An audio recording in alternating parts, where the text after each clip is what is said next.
The first 100K month, where we went from 40 to 50K a month to 100K a month, landing pages and listicles were the unlock for us. It doubled my revenue in a month and a half, going from straight to PDP to landing pages and listicles. To answer your question directly, it was worked in tech, had a remote job, started building this on the side. It took about a year and a half to go through the whole journey of starting to sell to reaching a point where I could even consider quitting my job. Who told you or taught you about finding suppliers, figuring out the product? Like, how did you kind of work your way around that? Being a dick, but the internet. Like, I literally learned everything from...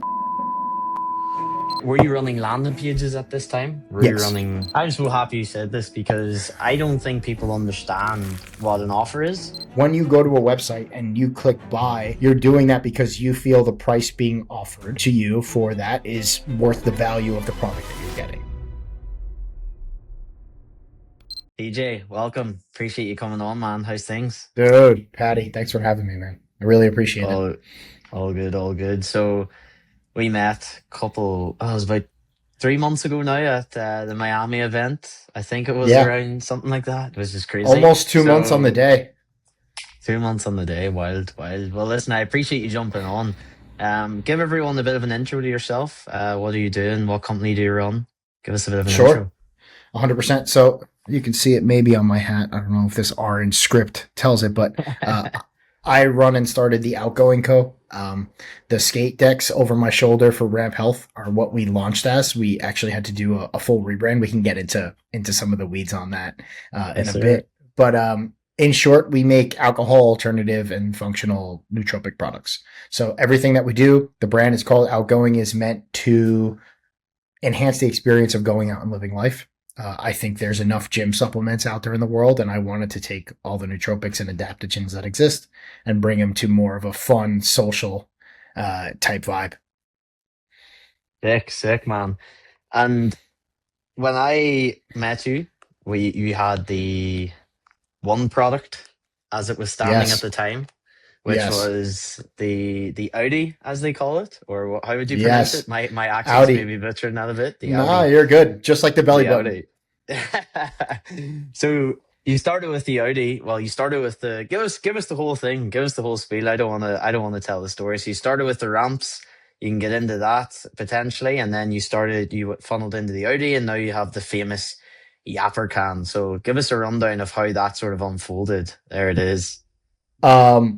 So I took the advice literally of like, don't worry about logo, don't worry about name, like stop sitting in Canva trying to figure this out, like just start and then, you'll figure it out as you go. And like, to be quite honest, if your issue is overthinking, like that is good advice, right? A lot of smart people think themselves out of starting things. And I was like, you know what? Fuck it. We ball. Like, let's just get this thing started. I had started trying to build a SaaS because I came from the tech world. I was trying to build a SaaS for like onboarding new employees, and it was going to be called On Ramped. So I already had Ramp and like some domains and stuff. And I was like, you know what? Fuck it. Ramp Health instead. And like went with that. And then the name of the product instead of Audi was B4, like the letter B and 4. And we did it in like a periodic table. It was really cool. I liked the branding. But no one explained trademarks when I was first getting started. And that turned out to be really important. And then I watched my friends, who I'm not going to name, who have a really big brand, deal with a trademark issue and deal with a full year battle. And like the people they were battling against had no chance of ever winning, but just wanted to drain them of as much money as possible. And I watched millions fly out the door. And got to the point where I was like, you know what? Like there's some conflicts with Ramp. There's Ramp, the fintech. There's another Ramp Health that exists in like the wellness coaching space. And we had no legal issues. Everything was fine. But I was like, let's just remove myself. Because I spoke to some attorneys and they were like, all this is going to be a mess. So one thing leads to another. That took like 7 months, dude.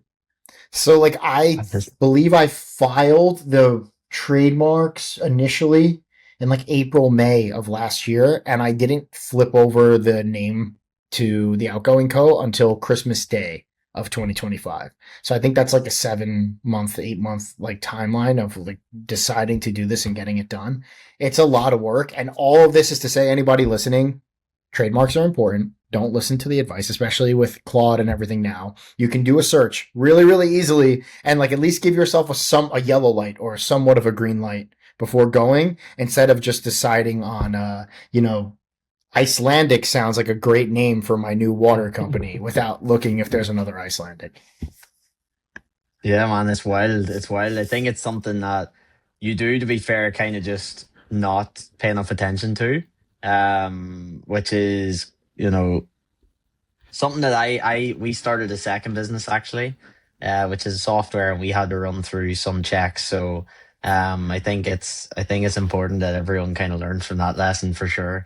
But listen, tell us a little bit more about where you came from, what's your background. I know a little bit about you, obviously, but I think it's an important one of showing what can happen when you put your mind to something, coming from the corporate background and everything like that. So you kind of escaped that 9 to 5, even though we all, when you're on your own thing, work probably six to. Way more. You Way, don't way more stop. work. Way more work. I get to Way pick more those work. 12 hours. I get to pick those 12 hours, but they're And 12 add hours. four more on top, and add Yeah, four more on yeah, top. yeah, So yeah, yeah. give us the rundown of how you kind of got into this. Sure. So I worked in corporate. I was in tech sales. I worked in ad tech. So like if anyone listening to this has ever bought native ads on like a DSP or any of that supply side type stuff that's outside of social media, I worked in that space for a few years. And then I switched into marketing tech, and I I had a familiarity with the space, but at the same time, I had absolutely no e-commerce experience, right? Other than just like watching Hormozy videos and like, being a entrepreneur, watching Gary Vee and stuff. Like I really didn't have a lot of exposure. But I also, I grew up lifting weights and playing sports. So like with that comes creatine and protein and supplements. So like I did have a little bit of exposure to what I was looking into. And I guess, being an enthusiast helps if you're going to start a business, even if you don't know a lot about the business. Like, I don't know what you're into, but like whatever someone's hobbies are, if you're going to start a business in that space, it does help to be a consumer of that, to at least have an educated understanding of kind of what you want the end result product to look like. All that said, I was in tech sales. I was a sales engineer is what the title was. And I started building this on the side.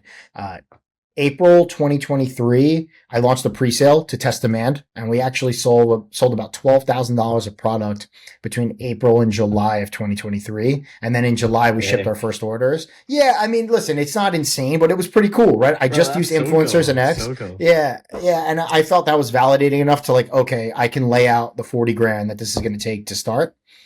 Um, so July of 2023, we ship our first orders. I was actually at a wedding in Italy with my wife and like didn't pay attention to anything because I was just refreshing my phone because Shopify was coming through and I was getting like all of the shipment alerts for the first time in my life. Um, and then from July to January 1st, we actually sold 100K in the first 6 months or 5 months of the brand existing. And that was barely any meta ads, to be honest. It was mostly just like using influencers and discount codes, like old school style.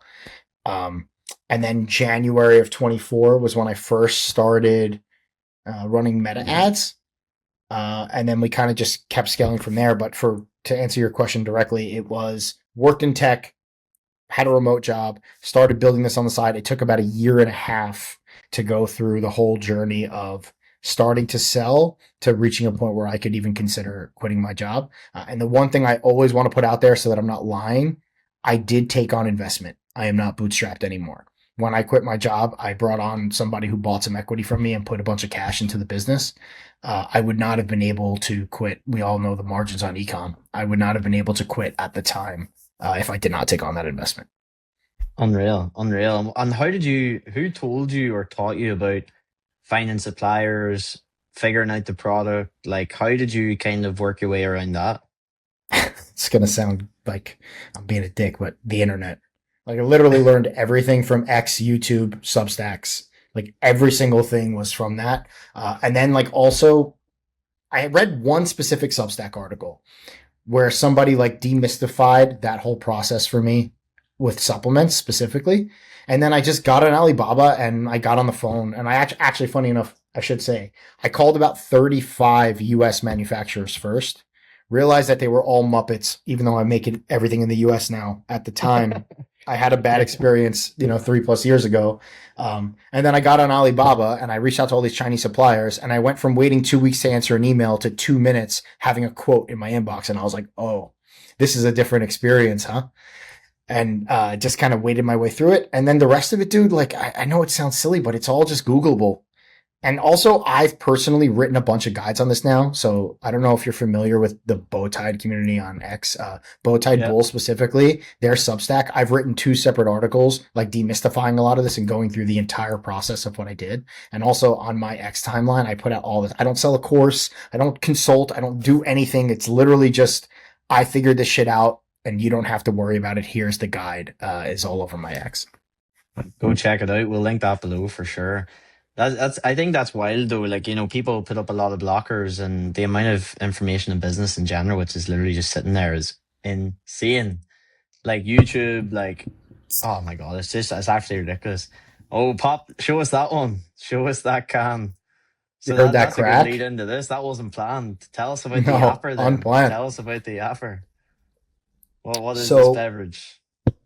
I am very close friends with the founders of Knobs toothpaste. They're the number one toothpaste on TikTok. I don't know if you're familiar. Yeah, they just launched into a retailer recently. Was Target. it They got into Target. Seen that? Yeah. Yeah, sick. Yeah, good for them.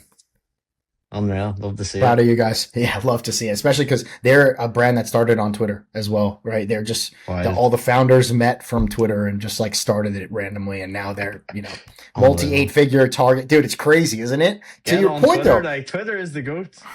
they learned Twitter is the ecom there too. Like it's crazy, dude, and met somebody. Yada yada. We'll get into that in a little bit. But anyway, the Knobs dentist Elon, who's also one of my co-hosts on the health show that we have. Yeah. He's I know this word is so corny, but he has good taste, right? He's somebody who has an eye for brand, an eye for product. Like he's really good at it. And we were having a conversation a few months ago, and he was like, dude, just do a can. He's like, I know it's hard. I know it's expensive, but you have access to the capital and it's so sexy and it will be the next level. Like just do a can.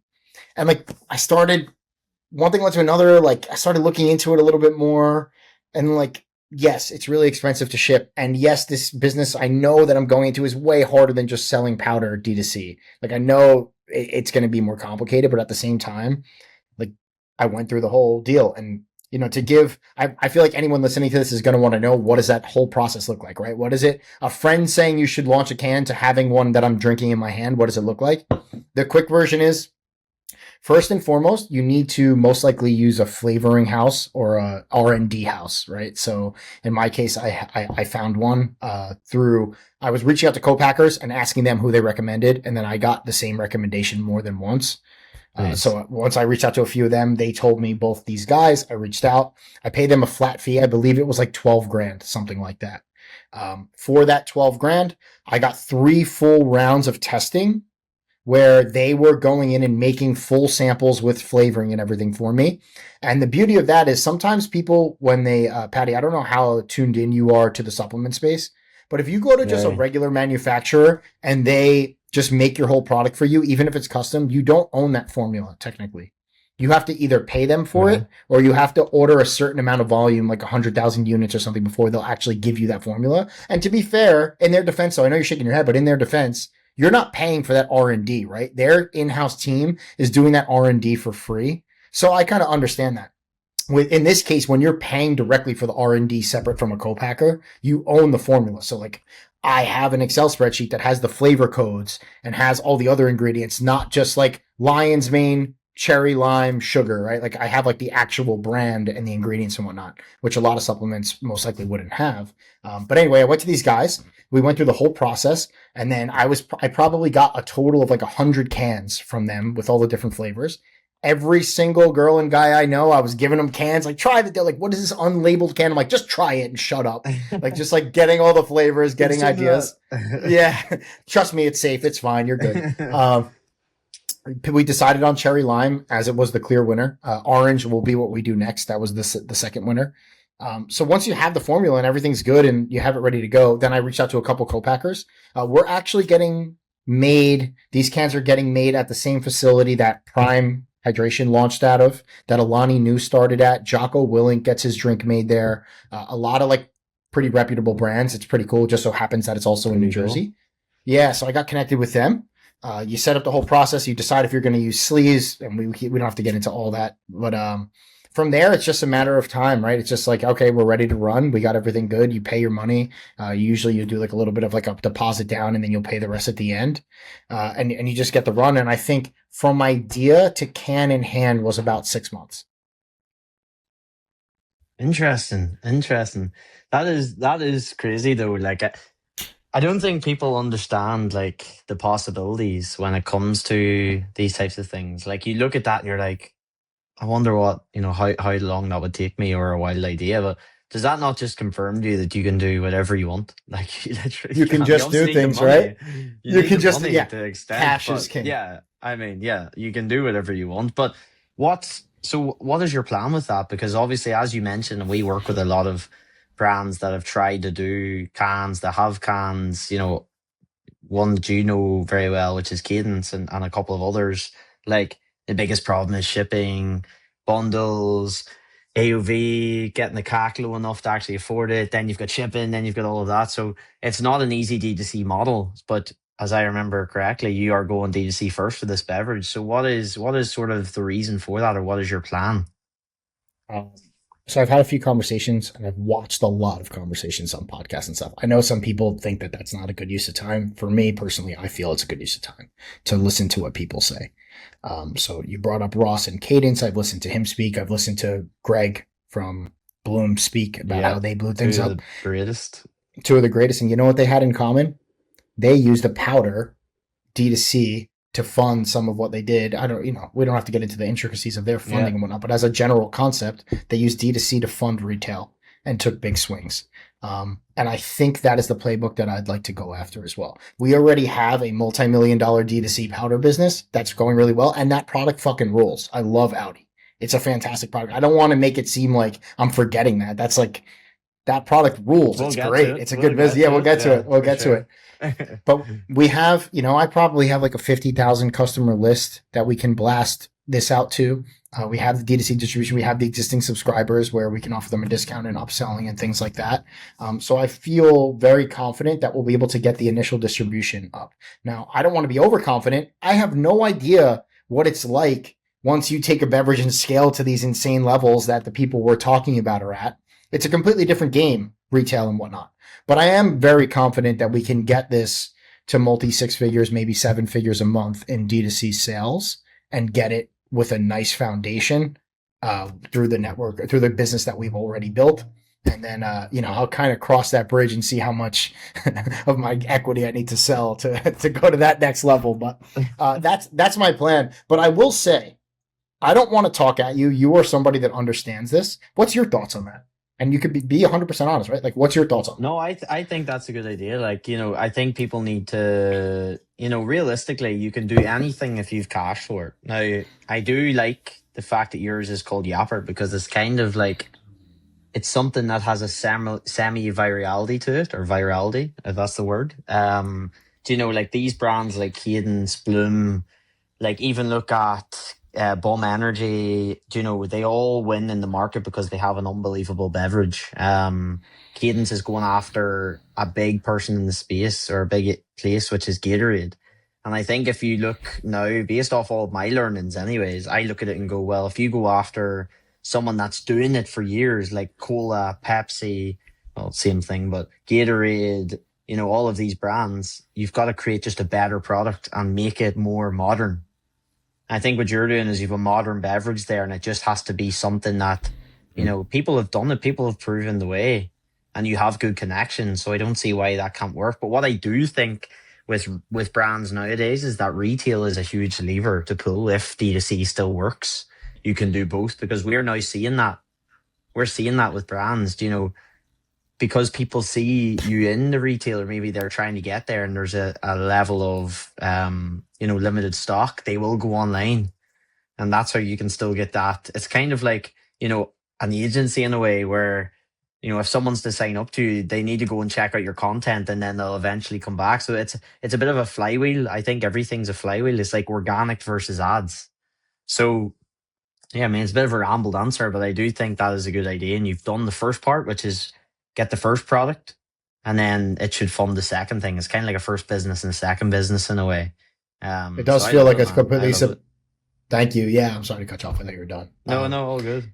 It feels like a separate business, which is really interesting. Like it feels completely different. It feels like a separate thing.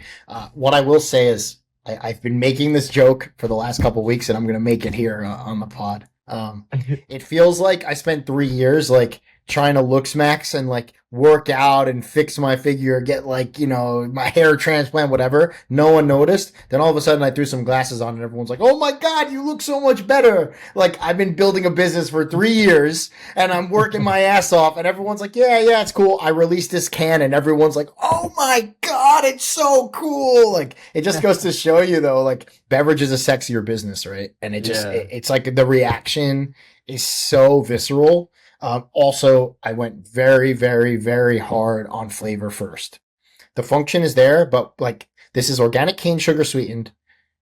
We didn't use any crazy like additives. It's literally natural cherry extract, natural lime extract, and organic cane sugar. Like those are the ingredients. And the citric acid is non-GMO. It's not derived from mold, the stuff that people have issues with. There's no other ingredients other than the actives in that. And the flavor profile that we did, I've never been so confident about anything we've put out. So having it taste that good, plus being a functional product, and I think the branding, I'm proud of it. Obviously, I'm biased as shit, but like getting the trademark on Yapper and branding it the way that we Why did. Yapper? Why Yapper? First off, it's in the zeitgeist, right? Like people are talking about being yappers and whatnot. Yappers and stuff. The brand is about being out and being social and going well. And then also, dude, like to the point you said, like it has virality, right? It has like a little bit of like, I don't want to use the word that I'm gonna use, but I was trying to be girly and not too girly, if that makes sense. Like I was just, Yeah. yeah, like you want it to be something that like can catch on and can be like cute and fun, but also like a dude's not gonna be like, I'm not drinking that shit. Like that's the balance that we were trying to find too. That's genius, honestly. I think that is quality. I think you're doing it absolutely right as well. We have seen churn numbers be higher in products that just taste worse. Like that is a fact. Like people don't realize that enough. And I actually done some training internally. This is a bit off topic, but I seen a tweet a few weeks ago and it was like how to grow a ecom brand that was like product market fit, and then it was like brand offer CRO incongruency, and then like creatives or something like that. But you just said it, like product. If you don't have a good product, if Caden's, Bum, all of these brands never had a good product, they are literally not going to make it. It doesn't have to be perfect from day one because, I've tasted a lot of these products from the start, but if you can get it near enough there, which you kind of did with, the fact that you've got a good business behind it, or if you thought of this well, I think that is like, I think a lot of people can take learnings from what you've just said there, and in the fact that a little bit of patience, doing it the right way, not skipping it, because there's people on Twitter just getting called out left, right, and center now for the quality of their product. Yeah, And I've that is seen a a lot of trend that. at the minute. That is a trend at the minute. And I don't like it because you're shutting down people's businesses. I think that's totally wrong. But with the way the world's going, you're probably doing this in the right way a few years early, which is healthier options. I think that is a trend and it's not going to stop. Yeah, and you know what? I actually really don't agree with what you're saying either. Like obviously I'm biased as shit. I own a business and I don't want some person on X like attacking. But outside of that, I don't know, if you really wanted to critique something, ask them personally first, and then if they refuse, then you can blast them publicly, Yeah. right? That's how I would go about I it. don't like that. I don't care what's in it. You don't have no right to shut down someone's livelihood just because you don't agree with that ingredient. That's been there for Yeah, years. yeah. So like, let's take Audi for example. Let's just transition a little bit into my other product, right? It's on the thread of what we're talking about. So I I can say this pretty objectively. There is no product that exists on the market right now that is anywhere close to as potent as Audi. I would bet my entire company on it. Nothing that exists outside of like pharmaceuticals and illegal drugs is as potent as my product. I have the best formula, the most potent, the highest dosages, everything. It costs probably 4 times what anyone else's cogs are. That's why it's $60 for 15 of them. My cogs are insane on the product because of how potent it is. There's a downfall with that. When you use herbals and really potent stuff, they taste like absolute shit on their own. So I had this situation where I have 5 grams of ingredients in the product, which again, more than like anyone else is doing. You can just, anyone who's listening to this, go ask an LLM. Don't like believe me. Look, I promise you'll see it. I had to make them taste good. And I ran into this issue where all of them are very bitter. A lot of the flavor profiles we were using clashed and tasted like shit. So the only way that we could go was with the acai berry flavor that we chose, which actually has, funny enough, even though it's called acai berry, it has like almost a grapefruit sourness and bitterness to it. I guess bitterness is a better word. And it turns out that bitterness is very controversial, just like cilantro or something like that, where a lot of people love it and a lot of people hate it. So we're in a position where everyone who takes the product is like, this shit works. It's so potent. But I'm getting 5-star reviews that are like, this isn't tasting good. I have to use juice to cover it. The product works incredibly so. So this comes back to what you were saying, Paddy, right? The point.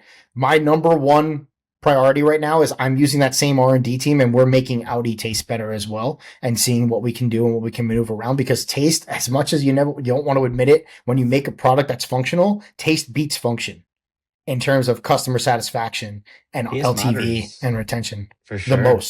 The most. I'm of that opinion now. It doesn't matter Yeah. how good it is. Honestly, I'll never say the brand, but a pretty successful brand that everyone knows in this space had a sleep product, and the sleep product is one of the highest functioning products. So what you just said has everything you need, like literally proven scientifically, and it tasted real bad. It's drinkable, you're not going to throw up. It's not that sort of thing, but it's not a nice taste before you go to bed. And it doesn't sit there and have a rotten aftertaste, but the taste of it initially, and their churn was higher, but it performed better than the other ones. Yeah. Like, So I from a actually am in the scientific point process view. of it. So you're right. Yeah. And I'm going to give some sauce here. I'll give a little sauce. So we've cooked up a little love it. strategy with this. I've done a lot of changing. I rebranded my product. I just launched the rebrand at Christmas, like we've said. I had tweaked my original formula once in the middle too. So like technically I've had 3 different formulas of what you now know as Audi. And now I'm talking to you on this, talking about how I'm already looking to tweak again. Right. I would say that I'm somebody who's quote unquote product obsessed, as corny as that is. Like I really, really want the product to be the best out there. But at the same time, you can't confuse your customers, right? You can't just like keep changing shit on them. So the strategy that we came up with, which I find is going to be a happy medium, is we have this new formula that we came up with, which is a iteration on the current formula, and it tastes 100 times better. Now, the only thing that I don't love is we had to use stevia as the sweetener and monk fruit. We're going to use both of them because I couldn't put enough, to put 15 grams of sugar to make it taste good in a packet. Think about a packet. A packet only has 5 grams of powder. So I'm going to do 3 times what's in there, again, just in sugar. Can't do it. Like even logistically speaking, it wouldn't fit into a packet. So regardless of sweetener, we got it tasting really, really good. So what I'm doing is I'm doing a small run with my manufacturer, which is something that you can't do initially. But if you have already have a relationship with your manufacturer, putting in big POs already, like it's really easy for you to try and do something like this. A low MOQ. I'm going to do like 3 to 5 sticks in a smaller sample type pack with this new flavor and this new formula. So it's not going to be our existing flavor and it will be a different formula. And we're going to send it to all our subscribers and we're going to send it to everybody who churned because of taste as the reason when they give it in pre-charge. Love it. And we're gonna use that as like a clawback retention play. And also it gives us a chance for everybody who's my existing customer that actually cares to say, oh, I love this. This is so much better. Or this is shit. I want the old formula. And then we can make a decision from a place of info. And all of that's going to cost, I don't know, 10 grand, 15 grand. And when you're spending 5, 6, 7, 8, 10 grand a day on ads. Like that's nothing. It's like a day or two of ad Yeah. spend to do all this. That's so interesting. Do you, I have a theory. Could you keep selling the old flavor and just release the new flavor as a SKU? Of course we can. And that's Yeah. something that we would consider too, right? But I'd rather make that from a place of data instead of just vibes. Yeah, vibes. Yeah. It's like the most Claude AI copywriting thing. Yeah. Yeah. That's Yeah. some Yeah. that Exactly. sort of phrase is what they give you out, like just vibes. But no, that's so cool. Like I think that makes, yeah, that's wild. But It solves again, almost I every don't. problem. Yeah, I mean it does, and I don't think people. I genuinely still don't think people realize how important flavor is. Like if you don't by now, come on. Like the first thing Please people learn do from is me. like, yeah, Yeah. Yeah. learn from DJ. The first thing people say is like, oh, it tastes like shit. You know, I haven't read the label yet. They're gonna crack it open and taste it, you know? So but my thing straight away is like, I keep going back to what is so if you can explain what made you come up with this product idea of That's a Audi. good question. That's a good question. Um, so I don't really drink anymore. I'm turning 35 this month, but I do want to make it very clear that I am a retired degenerate. I am not a goody two shoes. I did the whole American college frat life, like started drinking beer at 15 type deal. Yeah. And I slowed down as I became an adult, not because I was afraid to drink. And I say that because a majority of my life was about like going out and being around friends and like I have my wife and I both went to the same college. Like we're both we like to be social. We're out there people. Um, but when I was real young, I would may or may not take an Adderall or something before I would go out to like have the night and go the whole night. Um, and then as I started to get older, it became pretty apparent that I had ADHD that was undiagnosed. So I started like biohacker or whatever, trying to experiment with all these nootropics. And I actually found some ingredients that worked for me. So L-theanine and Subroxy. Subroxy's active ingredient is Roxolin A, which is in Audi, Roxolin A. That combination specifically would like worked Adderall-esque for me. I am not making a claim that this solves ADHD. I'm just saying what works for me. Okay, great, cool. I'm immediately going, should I be taking it? That's my first Yeah, thought. well, I'll send you some. We'll handle that separately. But like it actually worked for me, and I had like an actual focus. And then as I was using it, I was like, you know what? I used to do this before I went out when I was younger. This would be pretty cool. One thing led to another, and then also I would say X and health kind of hits the trends way before other people. There was Yeah. already a big talk about I'm not drinking as much anymore. So it kind of just came together for me of like, okay, people are still going to want to be social no matter what. I don't care how hard COVID hit us. Like people still want to interact. They're not drinking as much anymore. This space is going to grow. I took a bet. I took a risk. That actually was vibes. It turns out I was right and I hit it, right? Like look at Breeze, look at Hayo, look at even Junie is like a competitor kind of in this space. Like Yeah. there's a few brands that are starting to take off. One of them, I yeah. don't yeah, and I don't even know if I'm a direct competitor with all of them. You know, I like to think that we kind of like made our own category, but still at the same time, like social performance, going out, alcohol alternative products, it kind of seemed obvious to me at the time. Sick. That is so cool. I didn't actually know the full background of that. So that's super interesting. So like if we go on to like the actual scaling of the brand then, because this is something that I want and I think there's enough information out there when it comes to,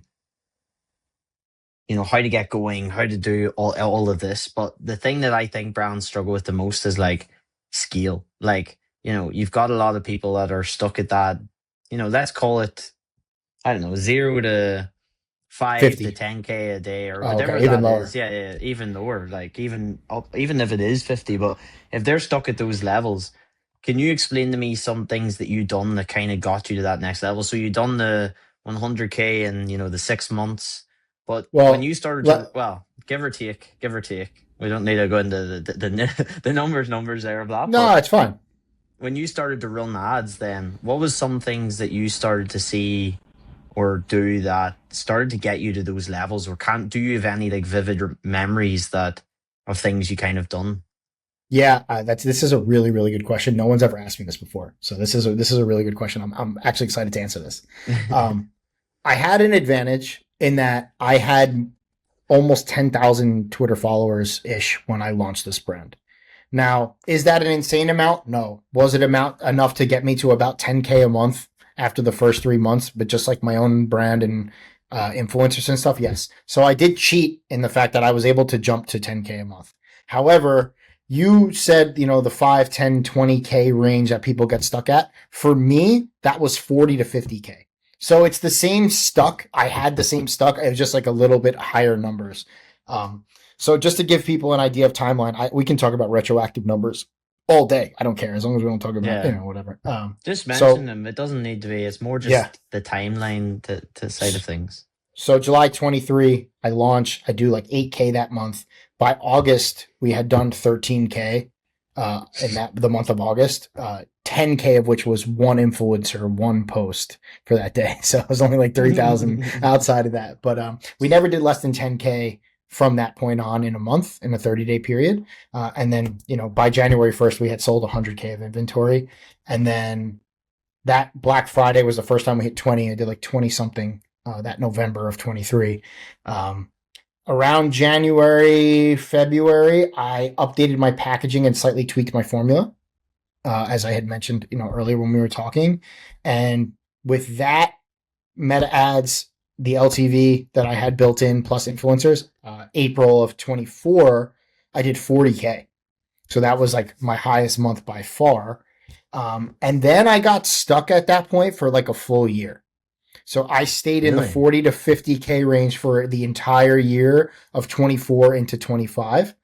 Um, and it was mostly just because I couldn't figure it out. And you're talking about, that leads into this conversation, what the issue was. My number one issue, and anyone listening to this, is that you either need to solve for AOV or you need to solve for LTV. And if you can do both, sick, you're awesome.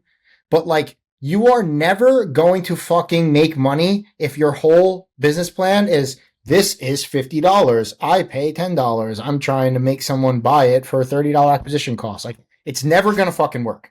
Excuse my language, but it's never going to work. You have to find a way to increase the amount of money that somebody spends with you, or else you're not going to scale because you just get stuck and you cannot rely on like just the fact that someone's going to hear about it and just buy your stuff. I think a lot of people don't realize how absolutely incredibly important the fundamentals are, the conversion rate is, the funnel is, and the offer that you're actually putting in front of somebody, even what the word offer means. It didn't click in my head for like a year and a half what offer actually means. Alex Hormozy isn't lying with his book. Offer is what are you offering to the person in exchange for their money, right? Like what is the value that they're getting? And that understanding that and understanding that when you go to a website and you click buy, you're doing that because you feel the price being offered to you for that is worth the value of the product that you're getting. I hope that's not an oversimplification, but like that's first and foremost. We can get into more in a second, but I'll pause there for a second. Yeah, no, I'm so happy you said this because I don't think people understand what an offer is. And, well, actually, just two things you said, offer and LTV. I always say to every single client that or like call I have with the founders, like, oh, I need you to get my conversion rate to this, and I'm like, right, well, first of all, there's only two ways you're going to do that, and it's your offer, first of all, and your angles. So it's always offer and angles. If you fix those, they've got to relate back to like LTV. And as a brand, you have to be obsessed with how much money you can collect over a lifetime of a customer. And that has to be every single thing then that your entire funnel switches to. Daily routines, consistent takes, whatever that is, it's got to be all about consistency, consistency, consistency. And then you get them on the back end with that, hey, 30-day subscription, 60, 90 offer, 90 days all at once, whatever that is. So on the back of that, what is some of those changes you made then on the offer and LTV that kind of did then change it for you? You don't need to go into the nitty gritty, but just in a grand sense. No, it's very straightforward and very simple. So I spent that time making these mistakes. Even with all the mistakes, I was able to get to about 100K a month. So July of 25 that just passed was the first time that we did 100K. Funny enough, exactly 2 years from when I launched the brand. That month of 2 years and a day, I did 115K in sales. So sick, good for me, awesome. I was breaking even or losing money though. So I made that money in terms of top line revenue. I made zero profit on that. Zero. Personally, no money other than my credit card points, right? Like I made no money on that. And I was like, oh fuck, what do we do? And I started turning my wheels August, September, October, we had Black Friday. Everything was kind of going okay, but I actually stumbled upon, do you know ecom Moose Elon? He's on X and he makes YouTube videos. Yeah. So I stumbled upon his content in like September, and he talks all about MRR and offer and switching to a subscription. And I basically was like, what the hell? Like I read it, I listened to his stuff and I was like, what the hell am I doing? Like, why am I trying to AOV this and one time this when I should be just trying to, people are buying again. I had like a 27% returning customer rate. It was just sporadic. So why wouldn't I try and make it more systematized? So right around that time, we started building out our offer and we went subscription forward. So the most important number one thing that we did was just say, instead of buy now, subscription, buy now. So I do no gray hat bullshit, no black hat bullshit, no trickery, no locking people in. It is very straightforward. Buy now or one-time purchase. If you subscribe, one-time purchase. If you subscribe, you get a big discount and you get free shipping. And you'll get free shipping on all your subsequent orders. If you don't, you're going to pay full price and you're going to pay shipping. It's fine. That's our trade-off. That's what we're offering you. But it makes it like a no-brainer. And just switching that, we went from a 4% take rate on subscription to a 74% take rate on subscription on the front end now. Wild. You know what? I have a theory though, that brands need to sell one-time purchase for a while before they launch subscriptions. I actually have a theory in that because if you think about all the touch points you've ever had with someone on trying the product, buying the product, seeing an ad, something like that, and they eventually then, over time and over a while of getting a certain amount of orders, see that subscription, I think it will work. So are you offering then, so did you do something like 2 months at once, or was it just a monthly recurring and you only give that 30-day option? So funny enough, I had almost 2 full years. Let's call it like a year and a half, 2 years of, like you said, one-time purchase only. So we had a very big customer base to start right out of the gate, right? I shouldn't say very big. Everything is relative to scale. Very big to somebody who's doing 5 to 10K a month. No, it's very big. It's very small to someone who's doing multi-7-figure a month, right? Like let's just like rein it in. But we had a decent customer base.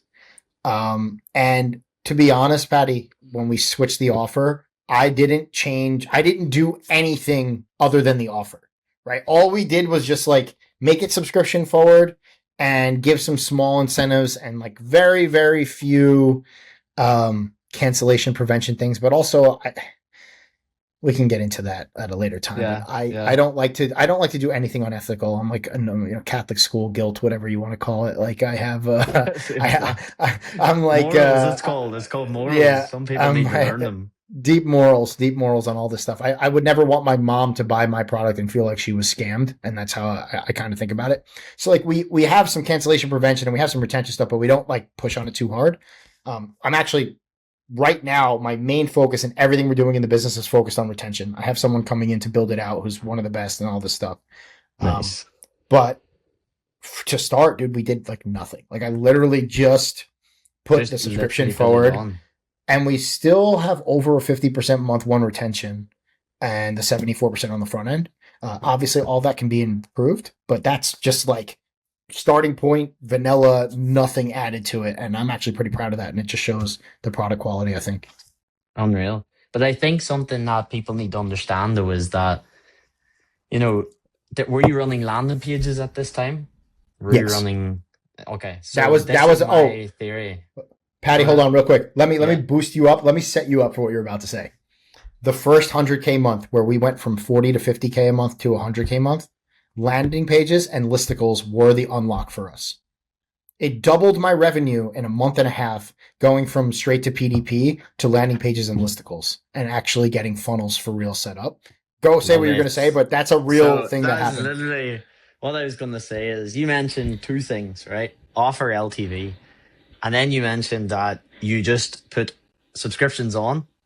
But then, if we go back a few steps, you'd already got the landers. And I think what people forget is offer also matches and means whatever you've done pre-purchase. So add to lander, that is your offer. You're educating them, you're handling objections, you're, showing them the before and afters, you're showing them what's going to happen, you're getting them set up and primed to go into your offer.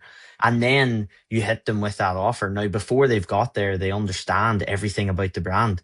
Whereas people then think that, and people probably sitting here going, but I put subscriptions on that never worked. Yeah, but that's because your offer is still not good enough. And you said there your last, finesse point was subscriptions on your offer, but you had a lot of your offer built out, which is the landers, the pre-education, the pre-objection handling. And I think brands forget that that is ecom 101. If you're launching anything that has a subscription, everything pre that has to be educational, content heavy, showing them it has to, they have to believe it's going to work. And then you hit them with that, non-negotiable offer. And I think that goes so talked about in the industry still, even though I might say it every day, but in general, people don't talk about that enough either. Yeah, they don't. And I do want to add something in here because I'm all about like being as genuine as possible and not like lying. Dude, you've looked at the ads library probably and looked at some of our funnels. Like they're pretty fucking good too. Yeah, Like they are I don't want to sick. They brag. are Like sick. the angles that we've come up with and like my ads guy and my team that like works on the funnels and stuff. Like I'm not going to say they're incredible. Obviously, there are brands with two extra zeros on their revenue bigger than me. But for how newish we are and how fast we're scaling and whatnot, like I think we're up there. Like if you look at our funnels, you'd be like, oh, they know DR, they know Solid. copywriting, they understand the fundamentals.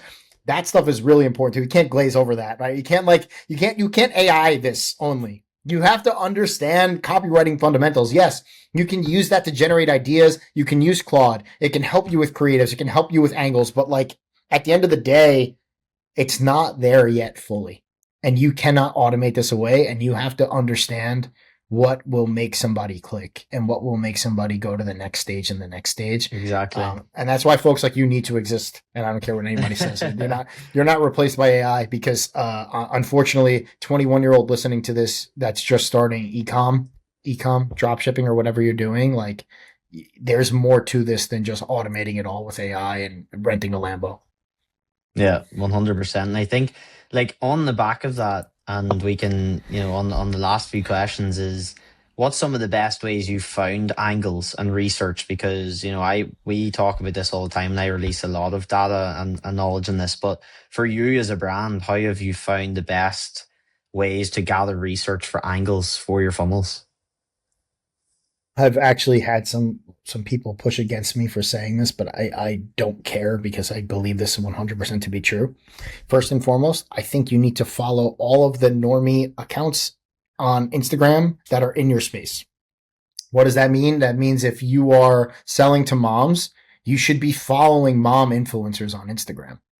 You need to have like an understanding of what they actually look for, what content goes viral. Like you're laughing, but it's so simple, right? Like So you're going to true. sell to moms and you don't fucking know anything about having a kid because you're 22 and like you don't really talk to your mom. Like how the fuck are you going to know? Whereas like I'm going to be 35 this month. My wife is going to be 34. She has a whole bunch of 30 something year old mom friends that I talk to on a regular basis. They send me mom memes. So my Instagram is like parenting memes. I could sell to parents tomorrow because I know exactly the pain points they're going through. I know the angles that we can go for and I know what they actually do in affluent areas outside of New York City, right? Like we could form a business. Whereas if you told me that I needed to sell to menopausal women next week, I have no fucking idea.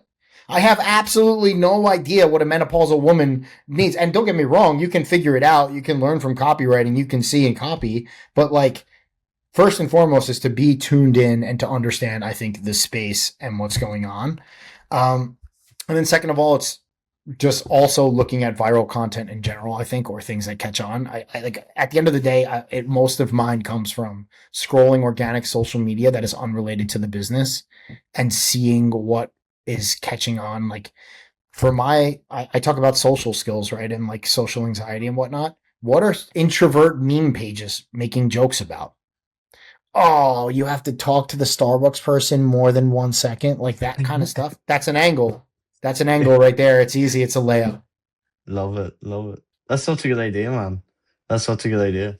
That I genuinely haven't even like. I obviously know you scroll and whatever else, but that is a very, very, very solid advice. But obviously, if people are listening to this as well, like you've got to ask your customers questions. I'm going to say this every single time, but like surveys, reviews, scrape that shit. If you don't have any, scrape your competitors. If they don't have any, find some. Scroll Instagram.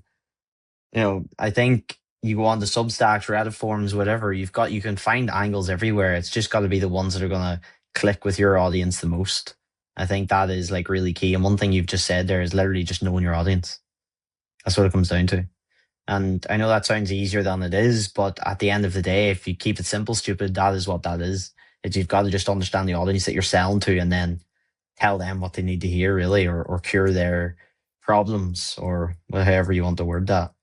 Yeah, and to be clear, it doesn't mean you can't learn if you don't know. It doesn't mean you can't learn. Of course you can learn, right? Like before I got into ecom, I didn't know anything about ecom. So I couldn't sell anything to an ecom. And then over the last 3 years of being on X, Money, Twitter, whatever you want to call it, and like being in the weeds and meeting other founders and talking to agencies and talking to all these people, now I feel I have a good understanding of what e-commerce is about and like funnels and everything about it. I could sell something to an ecom, but it took time to learn that from zero.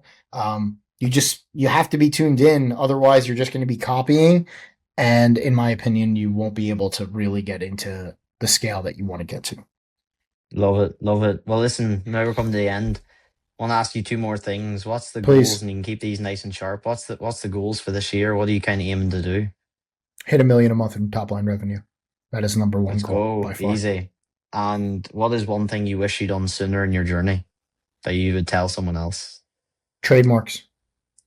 It's the easiest, simplest thing, but it's the most important is think trademark forward. This is specifically for somebody who wants to sell their brand one day. If you are drop shipping and you are just looking for cash, this isn't really relevant to you. But if you are somebody who wants to be Ross from Cadence one day, right, and you want a sick brand and you want to look at an exit and all that kind of stuff, trademarks out the gate. There's no excuse with AI. And pay people for their knowledge. That's what I would say as well. Pay Listen, people for TJ, their knowledge. appreciate you coming on. Serious sauce here. I think this was really niche info that I've even learned myself. So appreciate you coming on. Where can everyone find you? The Outgoing Co. Buy the The Audi, out buy the Yapper. the easiest is Buy it just all. at TJ underscore Bongiorno on X. That's where everything kind of flows through for my content. You'll find the brand and everything else through there. That's where I'm at most of the time. And my DMs are open. Please don't ask me thoughts on anything. But if you have specific questions, I'm always happy to help someone who's trying to actually scale. Dick, what a guy. And everyone that's got ADHD go buy the Audi like me. So thanks for coming on, man. Have a blast on. Appreciate you. Yeah, dude. Of course, this was great. Legend. Thank you.